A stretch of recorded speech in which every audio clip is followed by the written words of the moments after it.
and welcome to Off the Shelf Reviews. I'm not sure I want to go to the Forbidden Zone. And I'm Gary, and today we're going to review and discuss Freeway, which came out in 1996. Written and directed by Matthew Bright. Ian, why don't you give us the synopsis? Well, the story follows Reese Witherspoon's character, Vanessa. Her parents have just been arrested and she decides that she's going to go on a massive road trip to Grandma's house.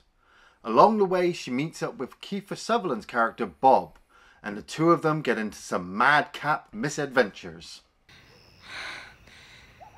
Oh, God. Dear God, that was so fucking bad. But I was at a loss, so I left it up to you. So this was originally an HBO production, and then the film went to Sundance Film Festival. Yeah. And it did fairly well there, so well in fact that HBO ensured that this film eventually got a theatrical release.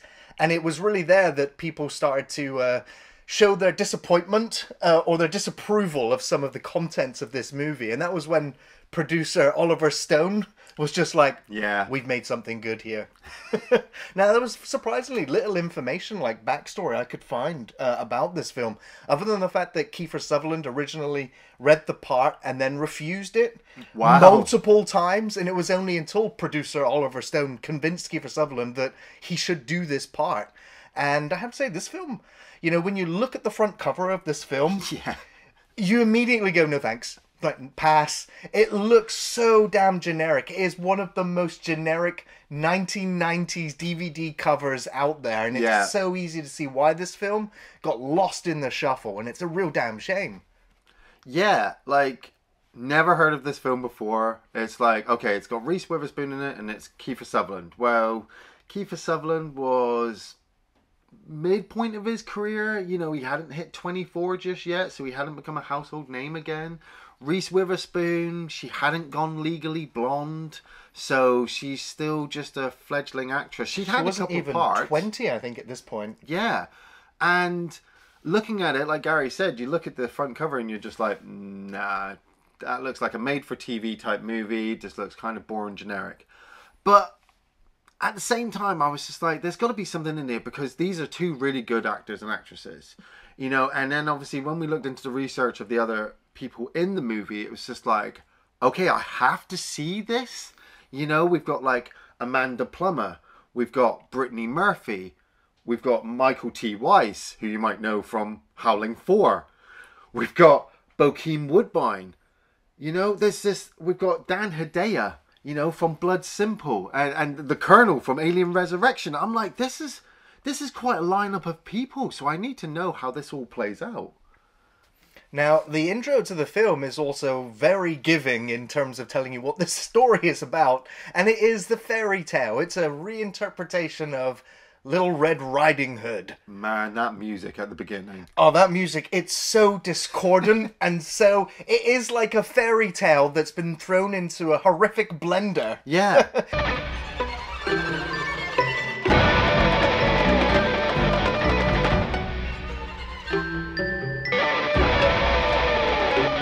You got like that choir, and it's just the notes that they're hitting, and that's so fast, and the music, it's all over the place. Well, that's it. I was researching it, and it was like, okay, so the director is really close friends with Danny Elfman. Yes. And his brother, and they all like worked together as like a musical trope back in the day, and made this other movie, Forbidden Zone, which I ended up wikiing, and that's like a whole other video. But then it came back to them helping out Matthew Bright. And so I'm listening to this music and I'm like, this doesn't sound like Danny Elfman. You know, this sounds like somebody else they got in. But there must be something there because mixing that with the images of the wolf chasing scantily clad women. I was like, well, okay, well, it kind of sets the tone for the film going in. And it's the first scene in the film as well where we get introduced to Vanessa Lutz, played by Reese Witherspoon, and she's like at school. Yeah. And we can see that she's clearly struggling to read from the board. She's absolutely illiterate. Yeah. And so she's been held back in school, I think, with the other delinquents. Yeah. I mean, this classroom completely just paints a picture of, you know, these kids are just living rough. It really just sets up the Vanessa character, though, especially then when we see her relationships, and then when she comes home, and we get to see the, you know, her upbringing in her life. Yeah, like Mum, Amanda Plummer playing Rhonda, and her stepdad Larry. Like, the way the film is, you know, filmed, it really comes across like documentary types, urban style. You know, like the cameraman, you know, the director is right there with them, walking them through the streets. But at the same time, Reese Witherspoon's like over the top accent and her acting like started to grate on me within the first 10 minutes. But I was so happy for her to try to, you know, build this story and relationship with like Amanda Plummer, who's, you know, she's on the street selling herself. And like when she climbs in the window of the car and bends over, I'm like, does the cameraman really need to be that far? Does he? Hey, motherfucker. You want some company? Yeah. Oh. And then you're cutting back to inside the apartment where Larry, you know, like I said, the guy from Howling 4, people, he is properly acting. Like, he smokes a crack pipe and tries it on with Vanessa because he's supposed to be this sleazy pedophile fucking stepdad. And I totally buy it. Because he's a dick. You know, don't it bother you your own wife bringing off all them strange guys for money? I make her use mouthwash after. Oh, you like that minty fresh taste, huh, Larry? You know something, Vanessa Lutz? I'm getting ready to take a seriously big shit right on top of that pointy little head of yours. Now, going back to what you were saying about Reese Witherspoon as well, is I don't like Reese Witherspoon movies. Yeah. Like, I'll like, give me Walk the Line. Yeah, A bit of yeah. American Psycho, but it's not a Reese Witherspoon movie. But this one here, she grated on me as well, right from the get-go. You know, she said that she was exaggerating her natural accent for the role. And it wasn't really her like, I guess her potty mouth, because she swears every other word. I mean, that didn't bother me at all. It was the fact that I find Reese Witherspoon so completely artificial. She feels like a fake. I have to say, I thought she was a really good actress in this film. Really, really good. Right. But at the same time, I couldn't shake off the fact that she felt superficial. Like, everything she did and said seemed fake. It felt like she was an actress playing a part. Yes. You know, and it was just weird. But that's the thing with this film is that there is this whole off-kilter nature about it where you're like, it's part documentary. I'm like, it's part mockumentary. And it's such a weird, like, almost reality, but almost fairy tale, and you don't know which line you're on at certain points. Yeah, because the cops turn up. You know, they've busted the mum. You know, they're arresting her. They've caught Larry trying it on with Vanessa, so they're arresting him. You have that whole conversation piece between Vanessa and this cop, where Vanessa's just like, you know, thanks for coming over and ruining my life. And the cop's like, look, anything's better than this. And she's like, look, I can come and stay with you. And the cop's like, look, I just don't want you to. And Vanessa's like, well, fuck you too, bitch, you know. And then Conchata Ferrell turns up, you know, another wonderful actress. But she's this brief part of the social services person. And she knows Vanessa. And Vanessa's just like, well, I can go stay with my grandma. Well, this is the first I've ever heard of grandma. And I'm like, yeah, it's probably just literally been written in the script about 5 minutes ago. And well, it's Red Riding Hood. I mean, Red's got to go find Grandma. See, now that's it. I kept getting this. It's like, this is a dark portrayal of Little Red Riding Hood. I'm like, no, this is a girl whose life is so fucked up she has to go live with Grandma. This is not a fairy tale at all. It's so dark and horrible and she locks the social services woman to the bed and grabs a basket and fills it with beer. And then walks out the house, and I'm like, okay, now I see the references.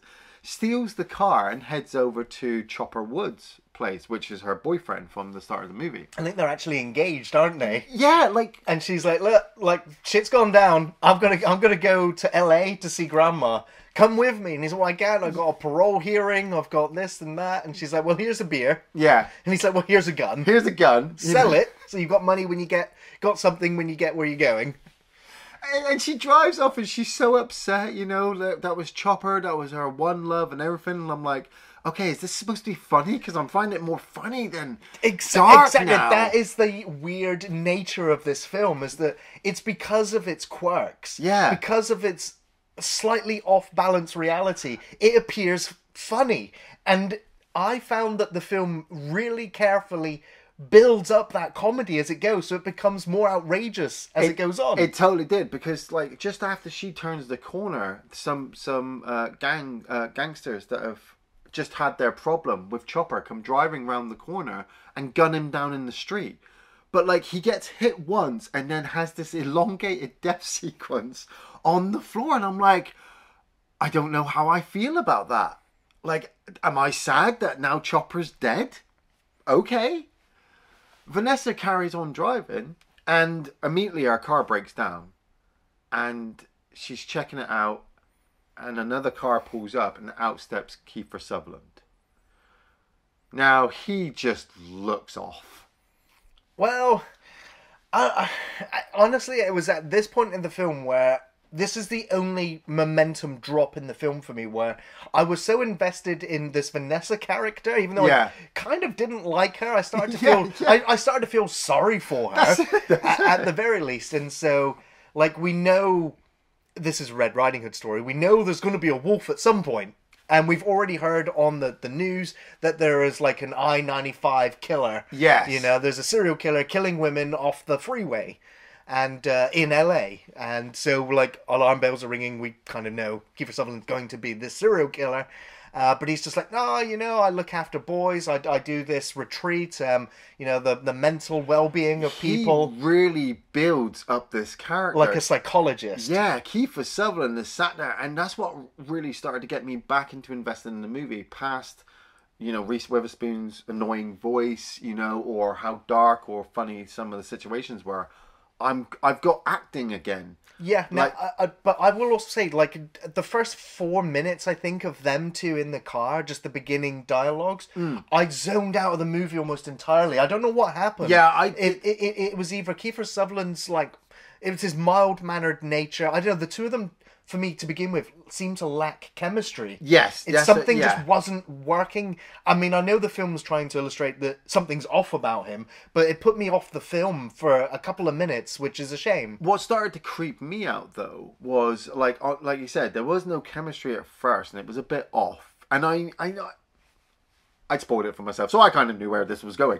But when he stopped, and they got food, and they're having a friendly time, I'm like, okay, now I'm feeling that they're getting on a bit. But he walks her like down, I don't know, down a little walkway along a pier or something, and he's talking to her about the relationship with her stepdad. Like, he's a psychologist, he's really invested. And I'm starting to really believe in this Vanessa character. I'm starting to believe that Reese Witherspoon has got this past history. I'm like, wow, this is really good acting. And he starts to question her about the sexual nature with her stepdad. And I'm like, how far are we going with this movie? Like, you're really going into like proper territory where these actors are going to have to properly invest in the believability to their background.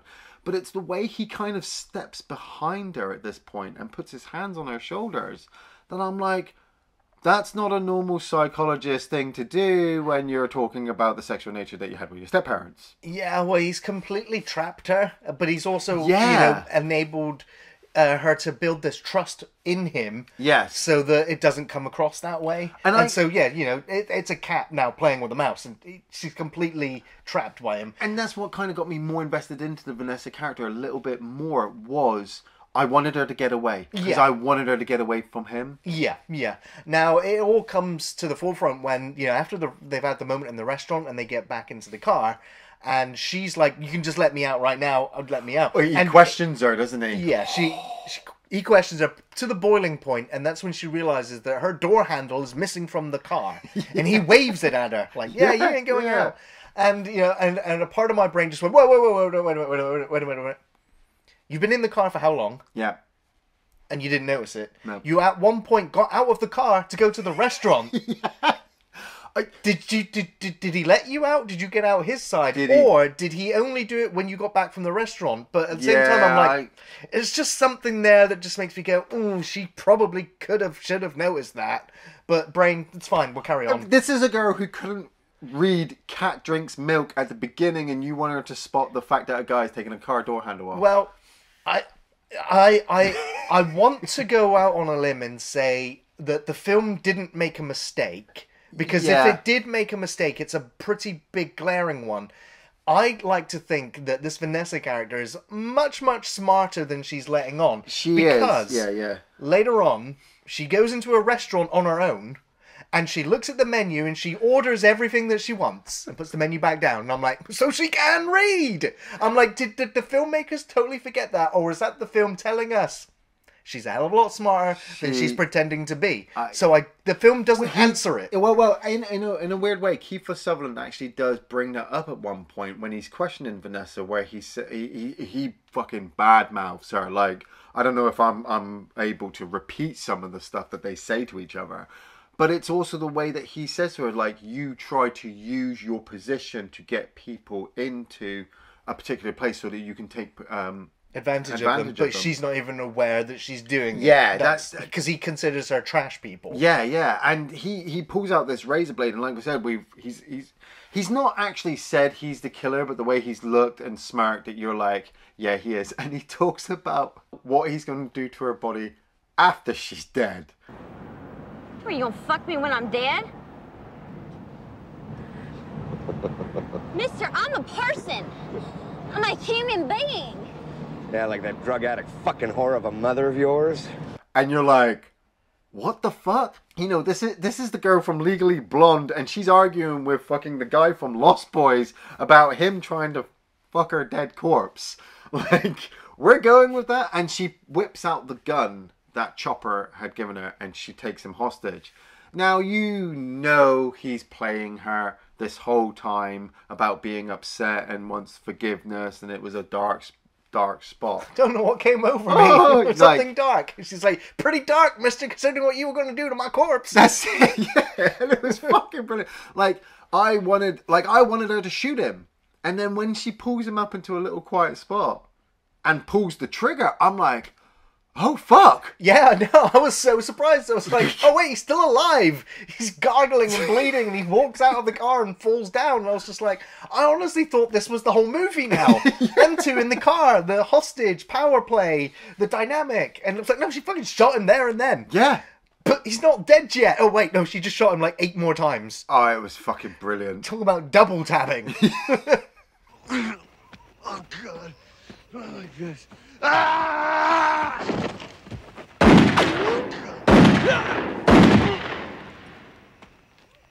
Well, she killed him. She flips his corpse over, robs him, and then steals his car. He's still gargling on the floor if you listen to it. And when she shot him like a couple of times in the back, I'm like, oh, he could survive that. But then she puts the gun to his back and fired through, and I'm like, oh, that motherfucker's dead. Right. Like, he gotta be dead now. And when he's still gargling, I'm like, holy shit, movie. Like what Gary said, like, it shocks you with one thing and then it elevates in the next sequence and next sequence to the point where him lying on the floor bleeding and she getting in the car, I'm like, okay, that's a good thing, but she totally robbed him.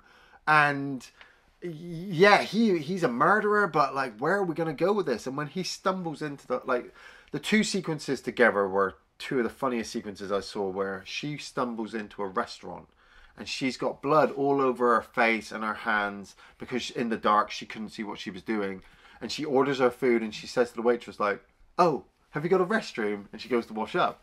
Well, it cuts to the hospital and Bob stumbles into the hospital in a first-person POV shot, looks at this nurse, scares the shit out of her. And when she looks at him, he's just bleeding all over the place. He's like, oh, crap. I was like, oh, my God. Now, the special effects here on Bob, his mutilated face, I was like, that looks pretty horrific. And we do get to see the stages of Bob Now, throughout the rest of the film, I just want to say that the makeup, the special effects done on Bob was done by John Carl Buechler, Yeah. who we've talked about many, many times in the horror genre, creating some awesome practical gore effects. And the effects he's done here, I think, are so realistic as well, but they're horrific but believable. But funny as well. Yes, like, it's that fine line. He's managed to capture Bob in like a weird grin. And there was a shot where Kiefer Sutherland been driving in the car, and when she mentioned is he the killer, he does kind of smirk to her. So now he's got this stuck on his smirk, face. and he's got that headgear on, and he's slurping all the time, and he's got a voice box to speak through. He's got his wife Mimi there, played by Brooke Shields, who I believe farted on the set of Blue Lagoon once. And she is like so upset. You know, she's on at the two detectives like, you have to find her, you need to arrest her. You know, my husband's like a pillar of society, all the help that he does. And you're like, you know, he's a sick psychopathic bastard. So you're kind of wanting the cops to get all the evidence. But when they question Vanessa, we've got these two detectives, and Dan Hedaya's detective is. He doesn't do it at first, but he's the veteran cop who kind of doesn't believe it's all Vanessa.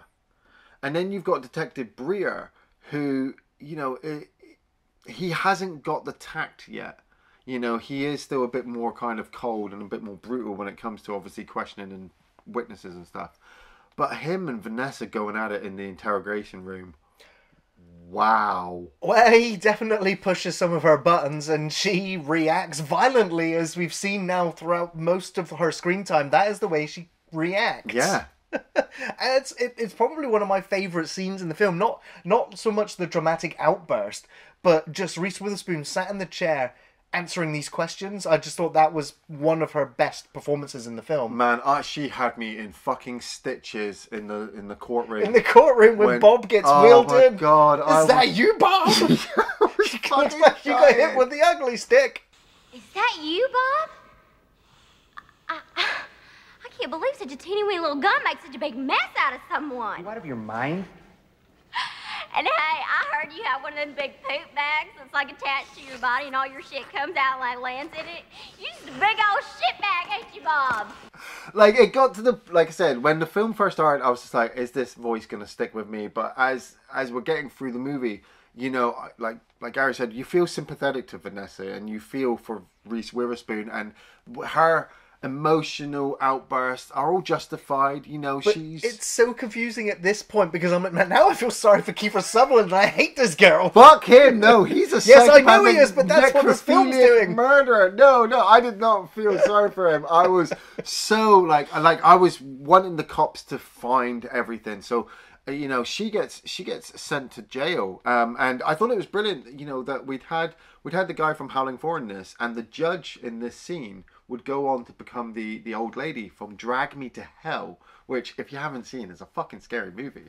And she just says to Vanessa, like, they can't try her as an adult yet. Yeah. So she's got to go to juvenile hall. And so she goes to this juvenile hall and she gets shown this, her cot where she's going to sleep, and her bedside partner is Rhonda, played by the fucking amazing Brittany Murphy. Who adds just yet another level of crazy to this whole mix. Like, at first, I wasn't too sure about the things on her face. I was like, are those just worms that you've put on your face, or are those scars? And then I realised they're scars. And there was this really awkward situation later on, but this first welcome, they're talking about, obviously, why she's in there, why Vanessa's there. And you have Mesquita, who is this Spanish Latino top dog of the prison. She starts walking over with like 3 of her bodyguards, and Rhonda basically breaks it down to Vanessa like, look, there's 3 of them, but you only really have to worry about 1. And so Mosquito walks over and kind of just notices Vanessa, and Vanessa beats the shit out of her. Say my name! Vanessa! Julia!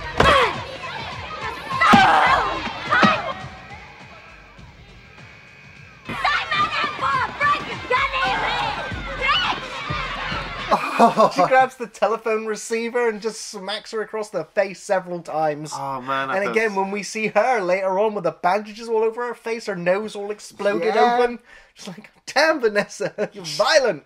Well, she's justified. She was going to have It's to prison. fight. You She was take gonna down the fight. top dog. Well, this is it. And when she gets sent to solitary confinement, Vanessa is in there, and she starts fashioning a weapon because she wants to escape. She wants to go to Grandma's Yeah, house. she starts melting down the foil on the toothbrush and That's sharpening it up and getting it ready for her grand escape. I was really glad that the movie kind of kept that part of the story, because I had kind of forgotten where we were going with Vanessa. You know, it just become like a teen TV drama at this point. A young girl lost her family, has ended up in jail, and she, you know, what's going to happen to her? But in my mind, I'm like, no, she's got to go to Grandma's house.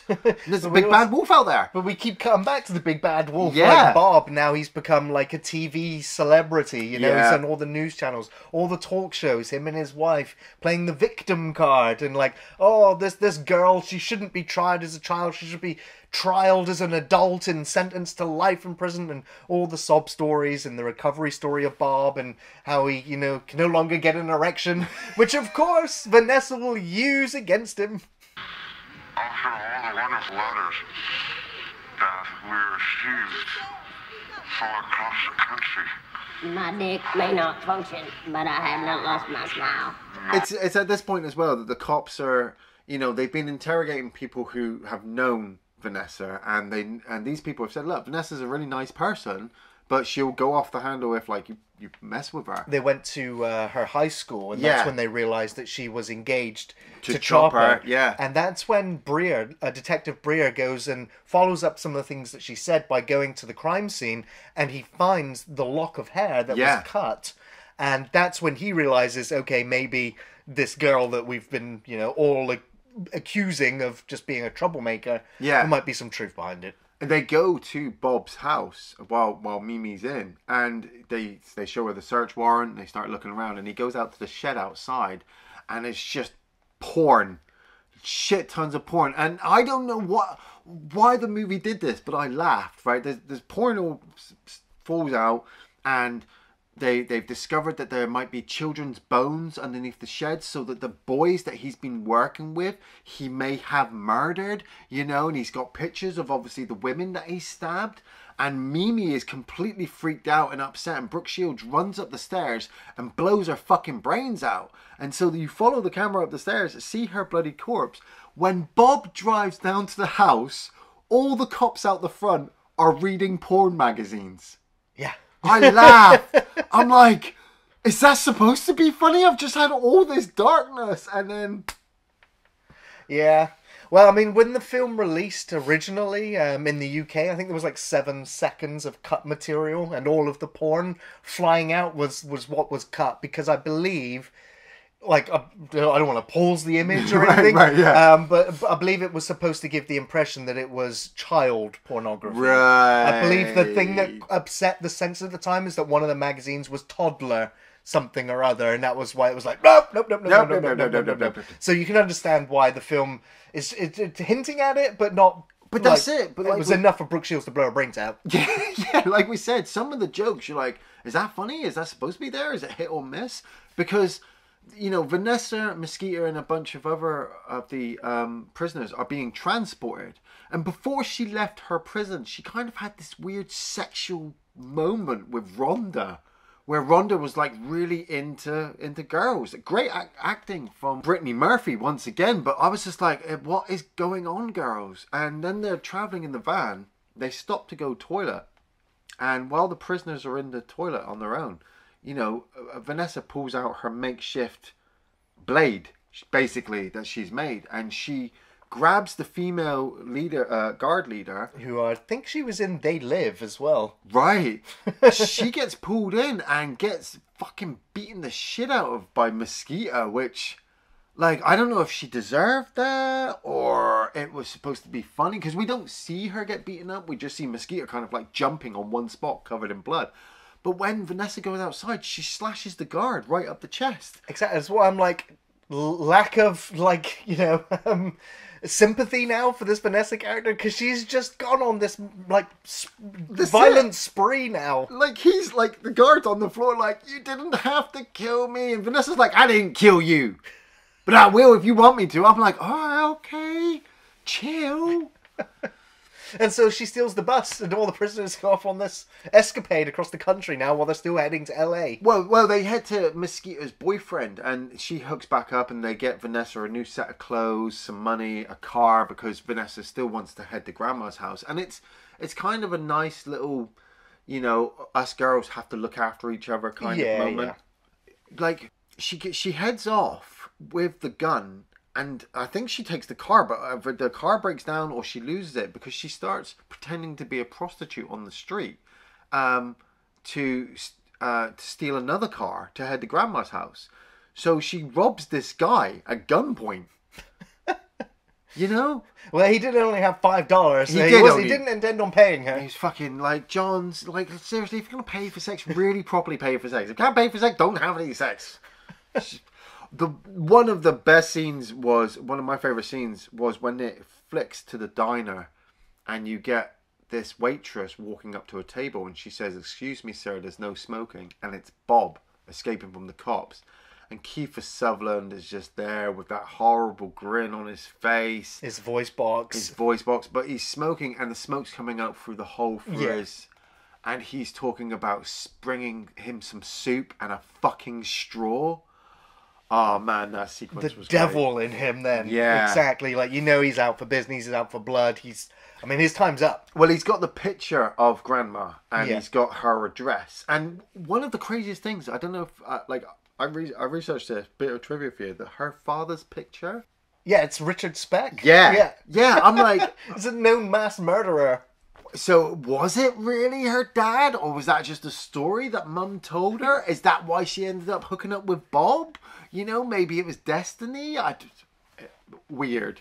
But Bob, heads to Grandma's house and Vanessa heads there as well with the guy that she's robbed in the boot of her car.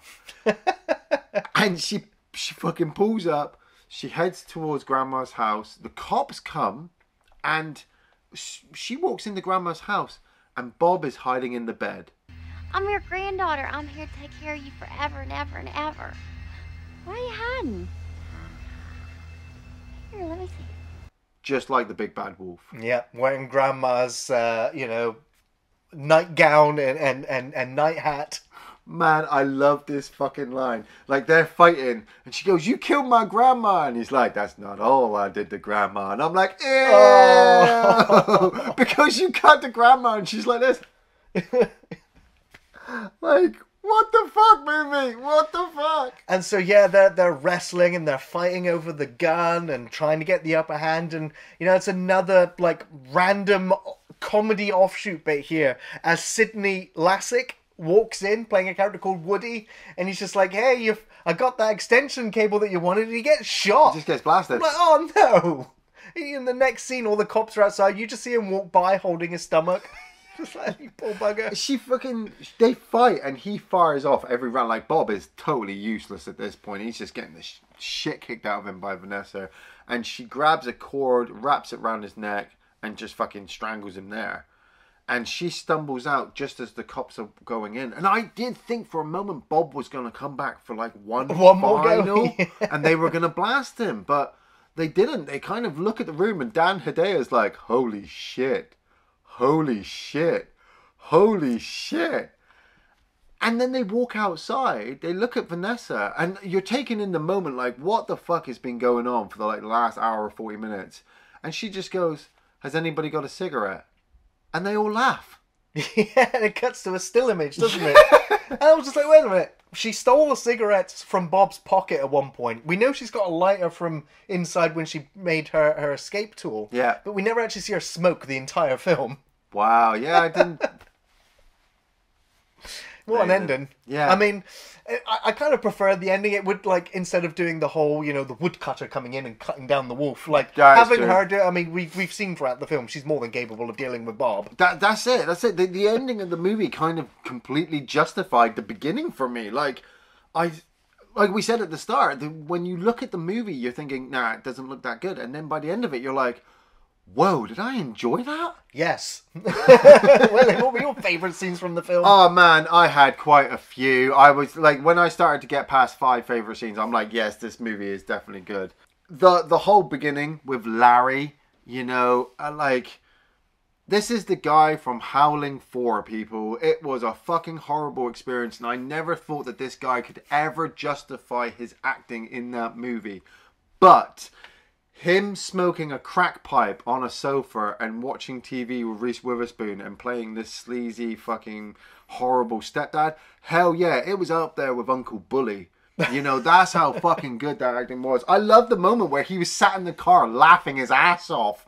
That was great. He was just laughing. I love you, really. And he's shouting at Amanda Plummer, who, Amanda Plummer was amazing as well. Like, she'd already been warned that she was going to get hogtied. So she had this whole lovely moment with Reese Witherspoon where she was really sorry and she knew she was going to prison and she just got Reese Witherspoon back, you know, after she'd been in care before. So, like, the whole first 5-10 minutes of this movie builds up this horrible, horrible upbringing for this child.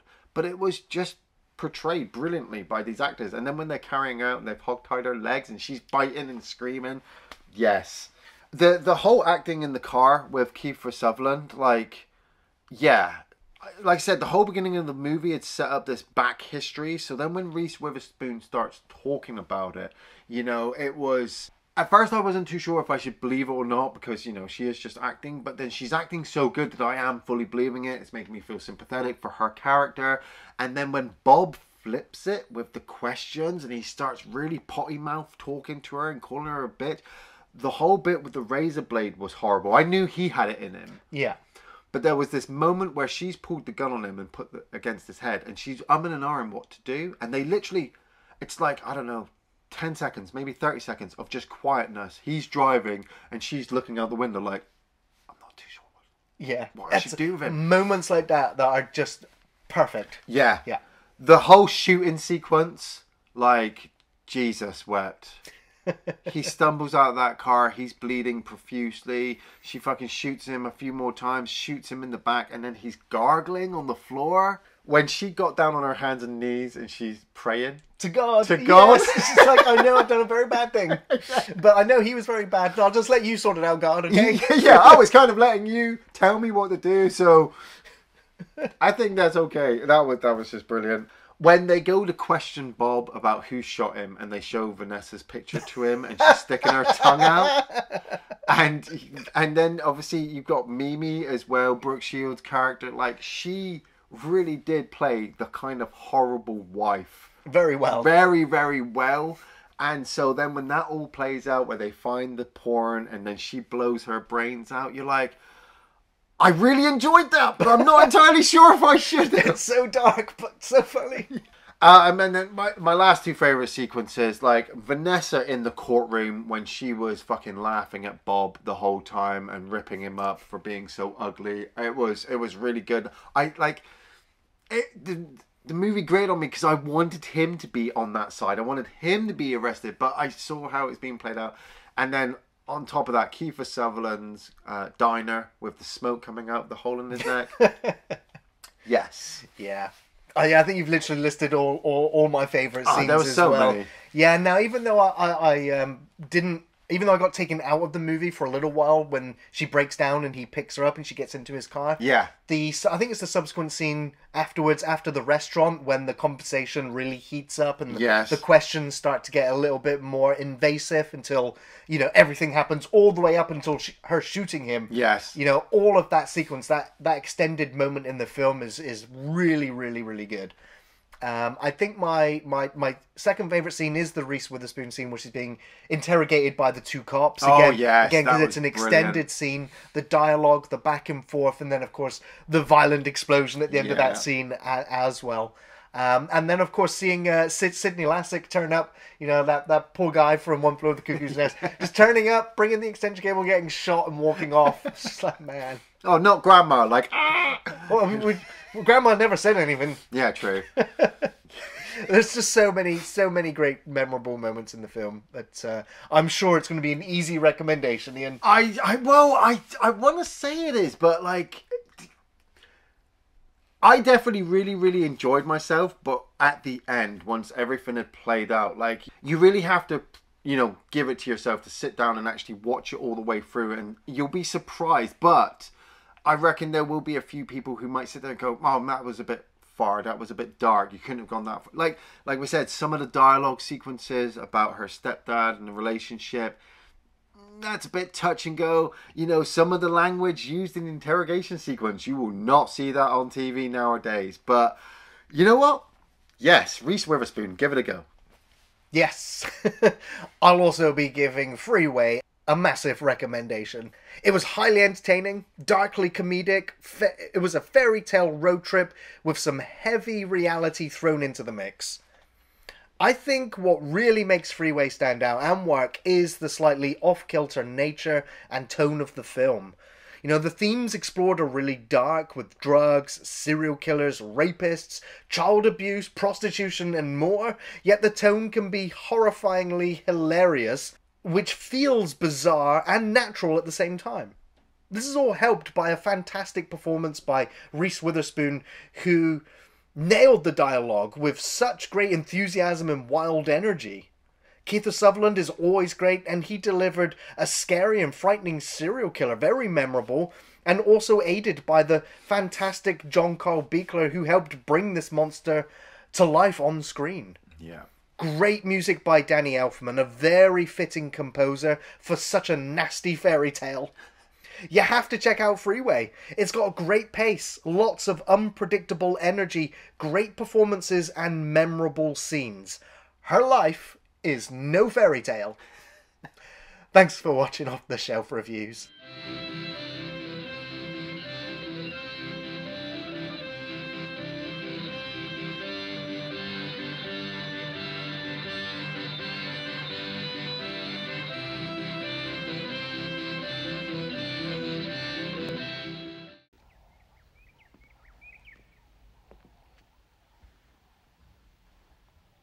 Y'all got a cigarette?